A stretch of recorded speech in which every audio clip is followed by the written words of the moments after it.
Baik, selamat sore semua. Selamat sore, Mener. Ya. Selamat sore, Mener. Selamat sore, Mener. Oke, hari ini kita coba ujian akhir semester secara lisan. Jadi nanti teknisnya boleh ya, siapapun yang ingin duluan boleh silahkan. Kalau nanti setelah ujian boleh langsung keluar dari Zoom. Jadi tidak harus menunggu teman-temannya yang lain ya. Jadi hampir sama dengan teknis ketika ujian di sebelum-sebelumnya. Namun sebelum kita ujian hari ini, saya minta tolong dulu satu orang untuk mimpin doa ya. Silakan. Siapa yang mau mimpin doa?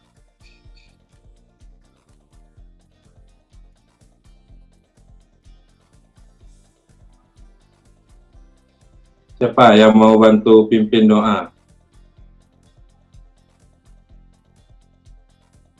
Nita, Jonita.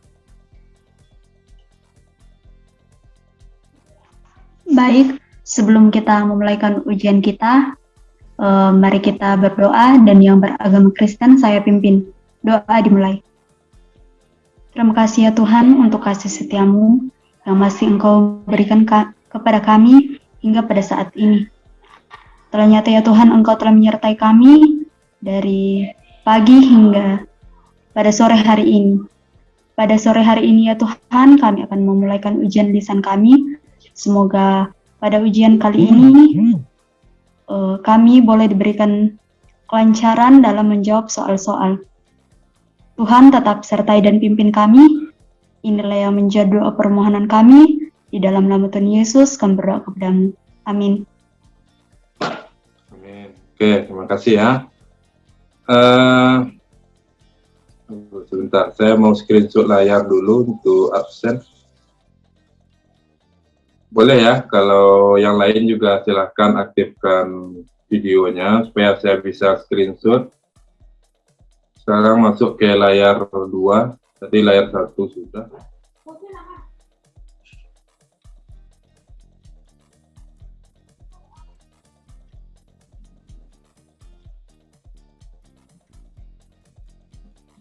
Oke, layar 2 sudah. Sementara baru 2 layar ya, 2 halaman.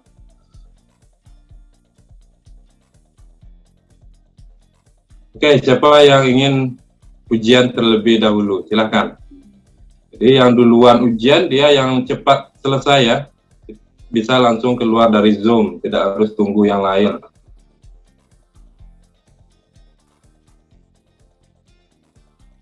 Ayo, kisi-kisi saya sudah berikan.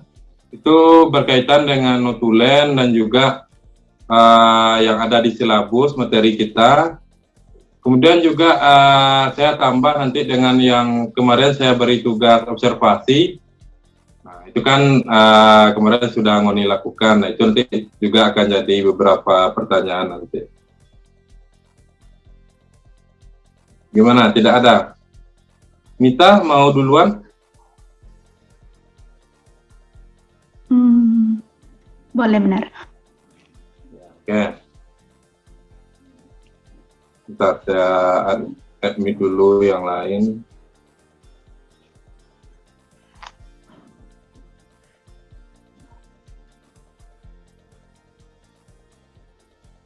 Nah, oke.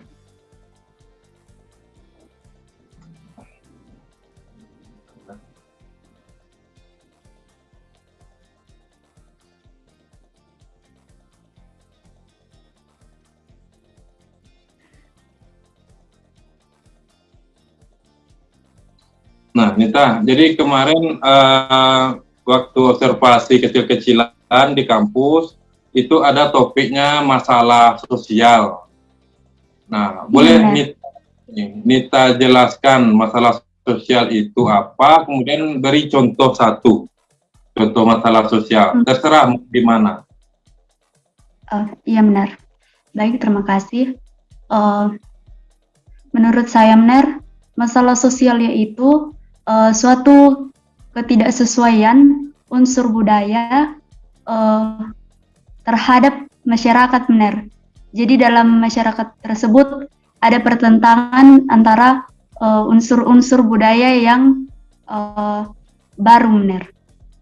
Contohnya, contoh masalah sosial yang seperti kami observasi kemarin itu benar, ketidakmerataan pembangunan jalan yang berada di sekitar Perum benar.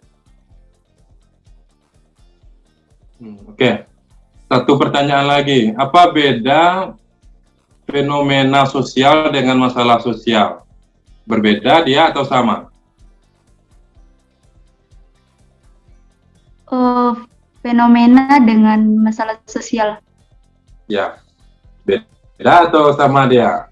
Kalau boleh, kita beri contoh, misalnya contoh masalah sosial ini, contoh fenomena ini. Coba, biar kelihatan bedanya.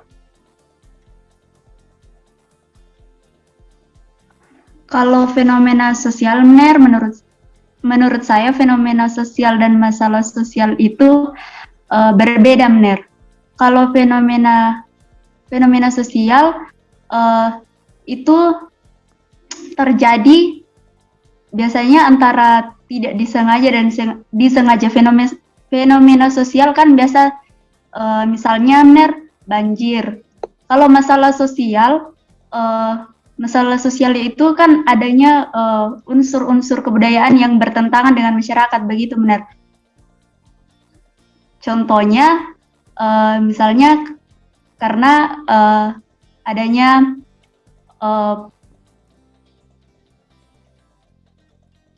contohnya. Nah, oke. Kenapa banjir disebut fenomena sosial? Bukankah banjir fenomena alam? Apa bedanya? Bagian mananya yang bisa dikatakan banjir itu sebagai fenomena sosial? Kira-kira. Kan kita sebut banjir tadi kan fenomena sosial. Kenapa disebut banjir fenomena sosial?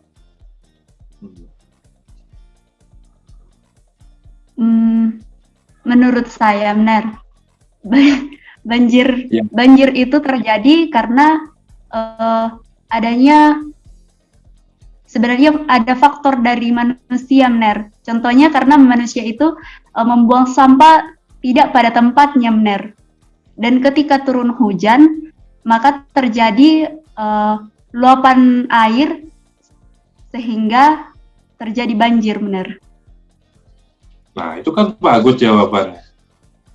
Jadi bisa begitu. Memang banjir itu fenomena alam, tetapi kan faktor pendorongnya itu ada berkaitan dengan sosial, yang di dalamnya ada manusia. Dan dampaknya juga ada hubungannya dengan sosial. Berdampak pada manusia, benar. Begitu ya. Jadi saya memang berharap itu Ngoni bisa analisis, bukan menghafal ya. Jadi itu yang saya inginkan, Nita. Ya. Oke, terima kasih Nita. Silakan kalau mau lihat. Iya, benar. Terima kasih, benar. Siapa lagi yang mau duluan? Kita, benar. Reni ya? Iya, benar. Nah, Reni, kemarin juga ada di observasi kecil-kecilan itu atau observasi sederhana, topiknya tentang stratifikasi sosial. Coba, Reni boleh kasih jelaskan saya apa itu stratifikasi sosial dan kasih contoh. Ya, terima kasih untuk kesempatan. Menurut saya, stratifikasi sosial adalah pembedaan anggota masyarakat ke dalam kelas-kelas tertentu, contohnya kelas atas dan kelas rendah. Dan yang menjadi contoh untuk stratifikasi kelas atas yaitu para pemilik modal contohnya, dan yang untuk klasifikasi rendah yaitu para kaum buruh, benar.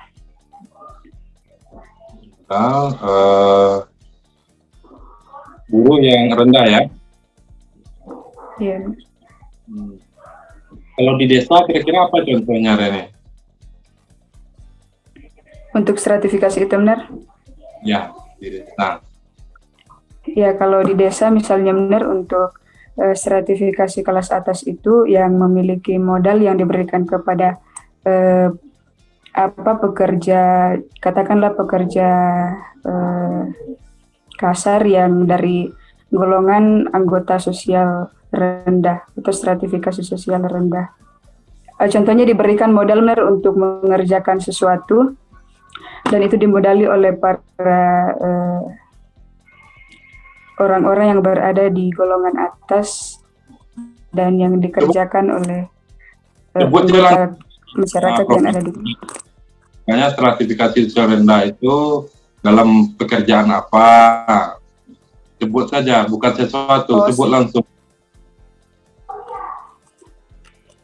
Para buruh, Ner.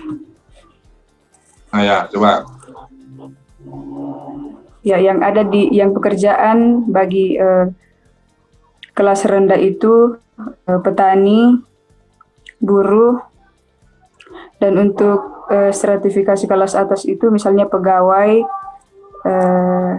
atau yang memiliki pendidikan tinggi dan lain-lainnya, benar.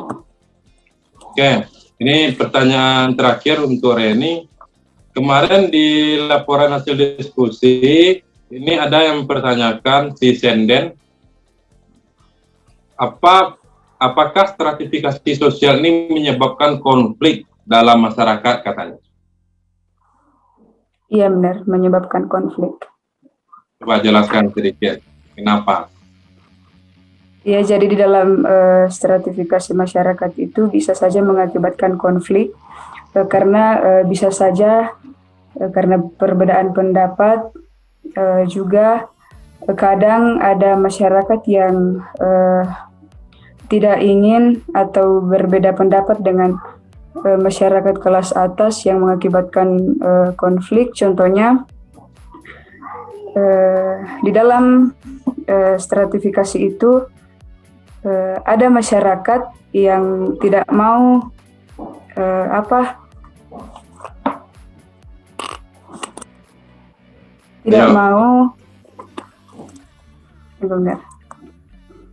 mengakibatkan konflik karena kadang-kadang terjadi kesalahpahaman antara masyarakat kelas atas dan juga masyarakat kelas bawah.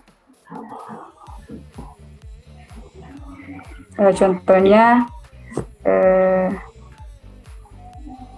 para pemilik modal ini menginginkan untuk misalnya di ladang atau sawah, para yang memiliki sawah tersebut menginginkan untuk menggunakan alat yang lebih canggih karena mereka punya modal untuk membeli alat itu, sehingga para petani atau orang yang mengambil upah di situ menolak atau tidak ingin hal itu terjadi karena di situ mereka dapat memperoleh misalnya beras karena mereka tidak punya sawah untuk dijadikan sebagai tempat untuk mencari nafkah, benar. Oke, terima kasih Reni ya. Ya, benar. Terima kasih. Iya. Lanjut, siapa lagi? Siapa lagi yang mau duluan?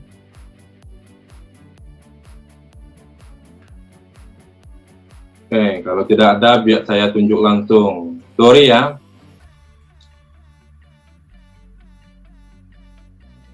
Silakan Dori. Ya, kita mikrofonnya.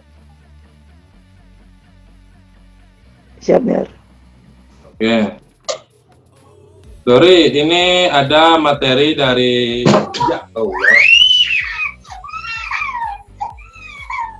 Bentar ya, ada anak saya jatuh.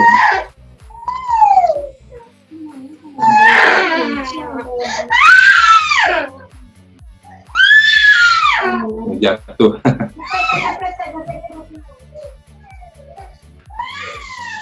Ya, oke. Ada materi dari kelompok 4 itu tentang interaksi dan proses sosial di masyarakat ya. Jadi beberapa kali saya tanya mahasiswa itu ada yang menyamakan pengertian interaksi dengan sosiologi. Nah, bagaimana menurut Dori? Apa persamaan dan perbedaan pengertian interaksi dengan sosiologi?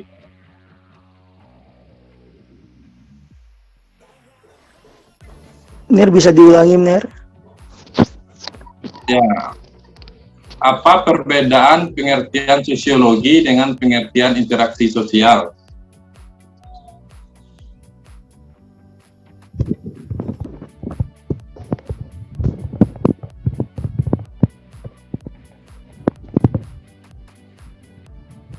Apa bedanya? Atau pengertian interaksi dulu, apa pengertian interaksi menurut Dori?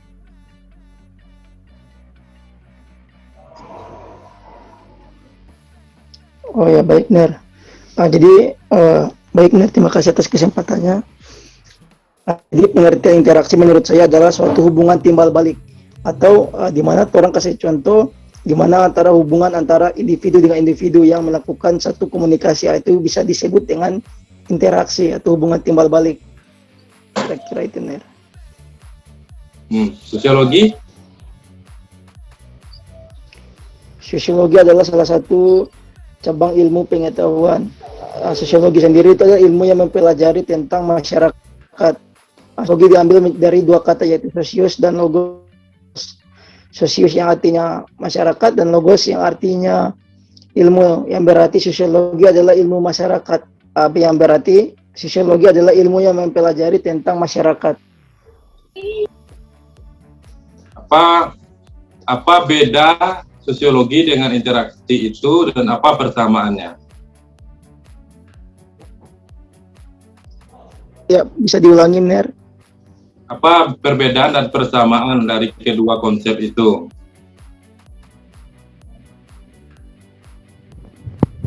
Oh ya, baik, Ner. Persamaan dari kedua konsep itu adalah karena sosiologi pertama, sosiologi itu ilmu yang dipelajari tentang masyarakat, semua aspek yang dipelajari. Begitu juga dengan interaksi. Di interaksi kan ada salah satu interaksi. Bagaimana? Kan di interaksi kan ada kan interaksi antara kelompok dengan masyarakat, masyarakat dengan masyarakat akan. Suaranya kurang jelas.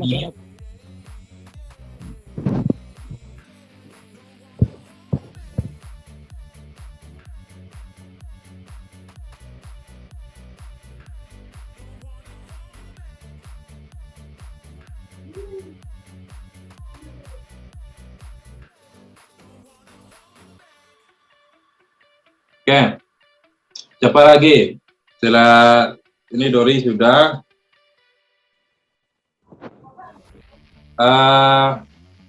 Santi lagi, Santi Pulwan. Ya, Mer. Bentuk interaksi sosial apa, Santi? Bentuk interaksi sosial. Mer. Ya, bentuk interaksi. Menurut saya bentuk-bentuk interaksi itu yaitu komunikasi dengan suatu masyarakat atau saling berkomunikasi dengan masyarakat. Nanti dekat dengan siapa ini? Soalnya sepertinya ada dua laptop atau dua HP. Bunyi. Coba jaraknya agak di ini. Jadi bentuk interaksi itu ada asosiatif, ada disosiatif, dan sebenarnya satu lagi akomodatif. Ya, yang asosiatif itu kira-kira apa contohnya? Disosiatif apa contohnya? Nah, ini kalau enggak baca enggak dapat ini.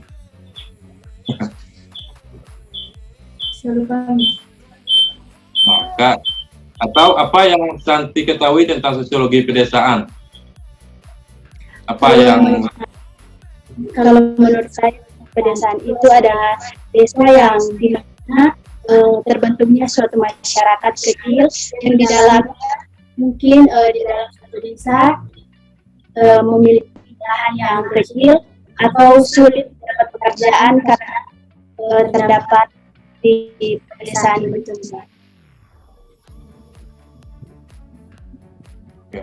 Coba matikan salah satu mikrofonnya Santi. Ini karena dua mikrofonnya hidup. Ya oke. Salah satu dimatikan ya. Apalagi yang diingat tentang sosiologi pedesaan selain itu? Di dalam masyarakat juga sering terjadi bentuk kelompok atau di dalam suatu desa juga terbentuk suatu pemerintahan yang di dalamnya harus ada organisasi seperti saling gotong royong di dalam suatu pedesaannya.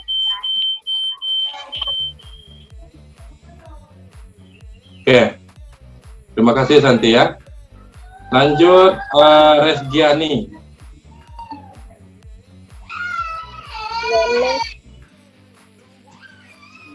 Oke. Yang tadi apa Resgiani tahu tentang asosiatif disosiatif? Menurut saya asosiatif itu adalah misalnya ada sesuatu, misalnya terjadi permasalahan di sebuah desa, kemudian di situ ada perkumpulan untuk menyelesaikan, di situ terjadi asosiatif menurut saya. Apa itu? Disosiatif atau asosiatif? Itu yang dijelaskan asosiatif. barusan. Jadi baca lagi ya. Saya bantu jelaskan sedikit. Asosiatif itu contohnya kerjasama. Ya, pokoknya yang bersatu-bersatu itu asosiatif, gotong royong. Kalau disosiatif itu perpecahan dia. Kalau asosiatif itu penyatuan, disosiatif itu perpecahan, contohnya konflik. Ya, kalau ditanya contoh, berarti asosiatif contohnya gotong royong. Apalagi berhubungan baik, interaksi yang baik, saling tolong menolong. Kalau disosiatif ya contohnya ya pertikaian, perang gitu. Jadi saya lihat Moni masih banyak yang tidak baca yang ini ya, yang dasar-dasar itu. Oke. Apa yang Resgiani ketahui tentang bentar. Ada tadi tentang ini imitasi.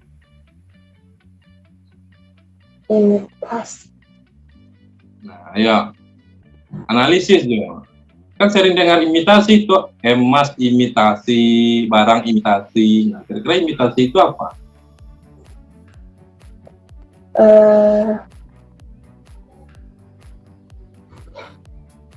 Simpati apa simpati?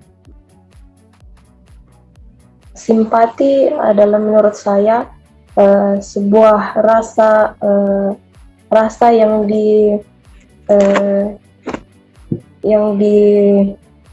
misalnya contohnya ada seorang yang mengalami duka, kemudian di situ kita menghibur atau memberikan sebuah penghiburan begitu menurut saya. Empati?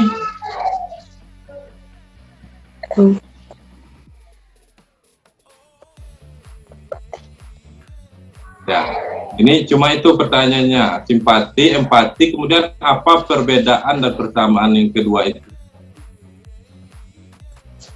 Simpati apa? Empati apa?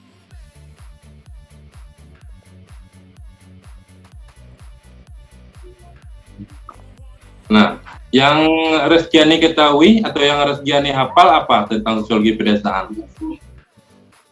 Permasalahan yang terjadi atau masalah-masalah yang ada di masyarakat desa benar.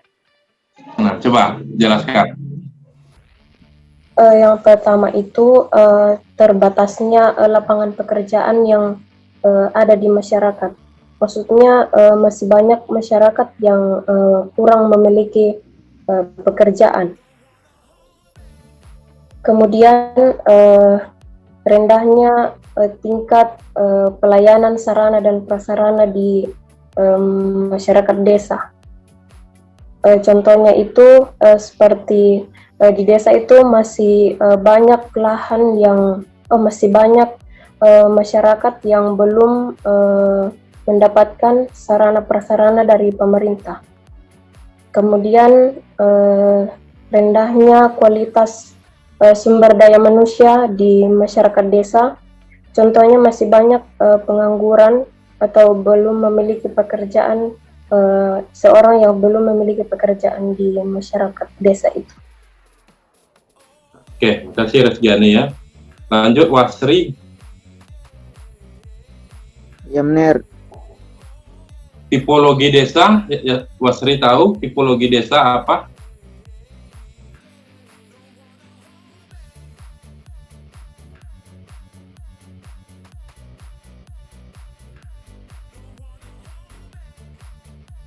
Oke. Desa swadaya apa? Desa swadaya.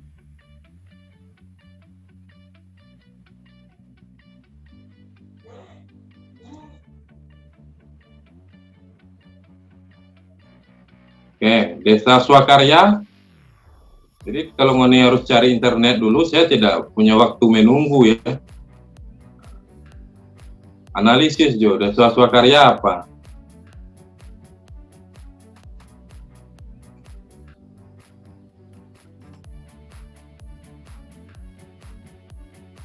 Oke, Tondano itu termasuk ke desa apa dia?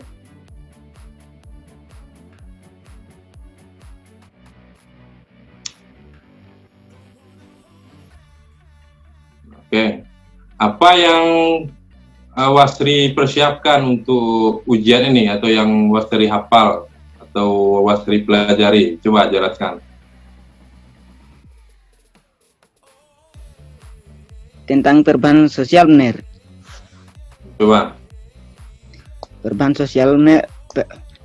sosial akan selalu terjadi di sepanjang masa, mengingat masyarakat itu bergerak, berkembang, dan bertambah. Contohnya, setiap individu atau kelompok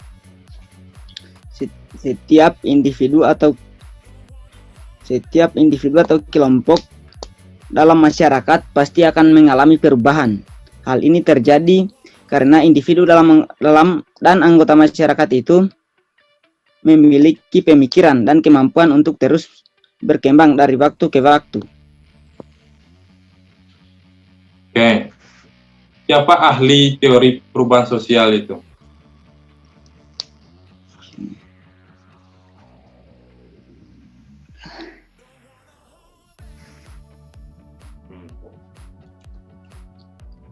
Jadi tahu teorinya, tapi tidak tahu siapa yang menyampaikan itu.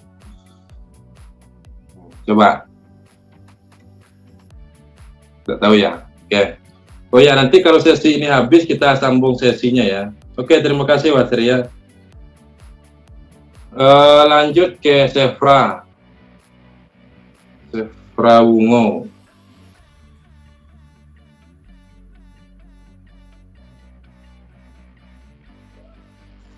Ya, Mener. Apa yang Sefra persiapkan tentang apa? Tentang stratifikasi sosial, Mener. Coba. Stratifikasi sosial adalah pembedaan yang ada dalam masyarakat, yaitu seperti kelas-kelas sosial yang bertingkat, Mener. Misalnya masyarakat yang berprofesi sebagai pejabat dan masyarakat yang masyarakat rendah atau petani, Mener. Oke. Yang tadi saya sebutkan ada beberapa pembentuk interaksi sosial ya. Salah satunya imitasi. Coba, Pak Sefra pernah tahu tentang imitasi? Imitasi itu, Mener, seperti tiruan, Mener. Masyarakat meniru perilaku atau tindakan seseorang dalam kehidupannya, misalnya cara berpakaian, cara berbicara, dan cara berpikir, Mener. Identifikasi? Ya beda-beda tipis ya. identifikasi? Kalau bagaimana itu Ner? Dia sama-sama meniru dia. Oh, Nah, identifikasi itu contohnya orang yang sangat mirip sekali dengan Rhoma Irama misalnya. Itu identifikasi. Asal katanya identik. oh. Iya. Kalau misalnya kalau imitasi itu contohnya Zebra suka sama artis, ya sekedar tiru, meniru pakaian, kemudian kebiasaan. Kalau identifikasi ini, Zebra mau mirip persis dengan orang itu. Ya. Kan banyak toh, Michael Jackson banyak sekali mirip dengan dia. Rhoma Irama banyak sekali mirip dengan itu yang identifikasi. Orang ingin mengidentikan dirinya dengan idolanya itu. Jadi jangan sampai menyamakan Ner. ya. Itu pelajaran SMA ya. Nah, jadi jangan sampai tidak tahu baca-baca lagi. Oke, terima kasih Zebra ya. Ya, Ner. Nah, lanjut ke Nining. Benar. Nining persiapkan apa? Tentang pengertian desa, ciri-ciri, sama ruang lingkup. Ciri-ciri desa apa? Ciri-ciri desa yaitu di kehidupan desa, masyarakat masih memegang teguh keagamaan atau adat istiadat dari leluhur. Contohnya seperti di desa kami yaitu adat istiadat, contohnya seperti kalau di kampung kami kan ada kagwago. Itu kagwago manfaatnya untuk menolak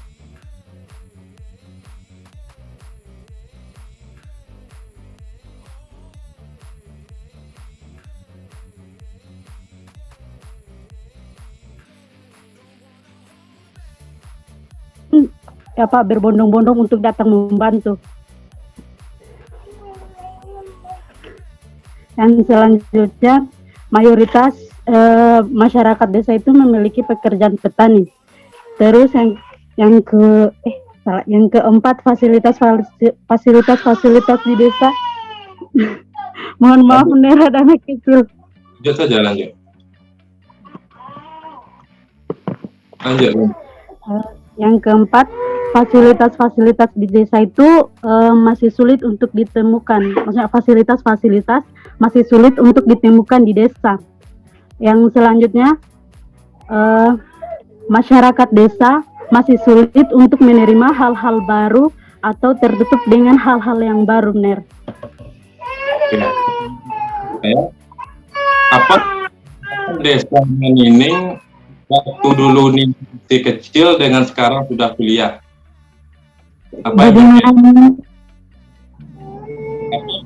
yang ada di desa Nining itu dari waktu Nining kecil sampai sekarang sudah kuliah ini? Fasilitasnya Ner atau apa Ner? Tidak jelas. Terserah, mau jelaskan yang mana?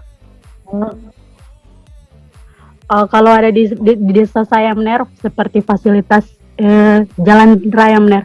Dulu di kampung saya itu jalan rayanya itu masih bebatuan, kerikil-kerikil. Sekarang sudah diaspal. Apa lagi? Yang kemudian pembangunannya Ner.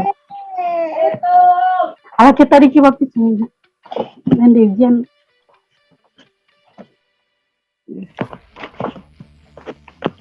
Oke. Terus Itu ya sudah itu. iya Ner. Makasih Ner. Ya. Kurnia. Ini yang terakhir kayak di sesi ini, nanti kita buat link baru. Iya, Ner. Kurnia mana tadi dia? Oh ada ya. Kurnia tahu perubahan sosial itu apa? Oh, menurut saya, Ner, perubahan sosial itu adalah suatu ketidaksesuaian yang dari dulunya itu menjadi berubah atau terjadi suatu perilaku yang lain. Contohnya? Contohnya dari masyarakat tradisional ke masyarakat modern, Mer. Kalau yang di tempatnya Kurnia, apa contohnya? Contohnya, dulu Mer, di desa saya masih menggunakan cara-cara tradisional, tapi semenjak berjalannya waktu,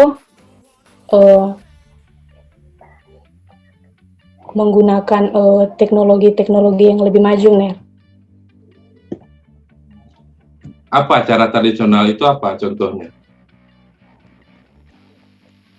Seperti dalam pekerjaan di kebun, Mer, dulunya para petani itu masih menggunakan cangkul, tetapi karena perubahan teknologi bisa menggunakan traktor atau menggunakan alat-alat teknologi sejenisnya, Mer.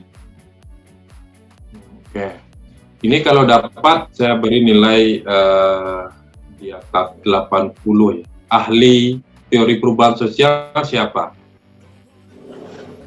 Ya, Mer, boleh diulangi? Ahli teori perubahan sosial. Sama ahlinya.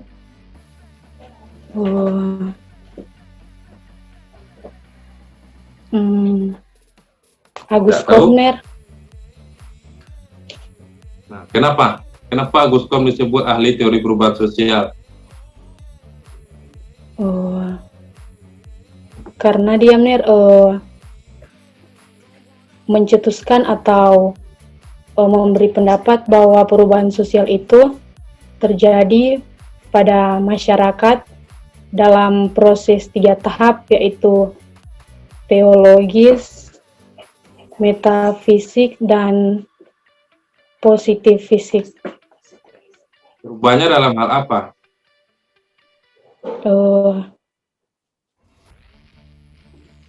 Perubahannya dalam bentuk agama serta penyimpangan dalam masyarakat, Mir. Bukan itu ya. Jadi kalau Agus Kom itu perubahannya dalam tahap berpikir.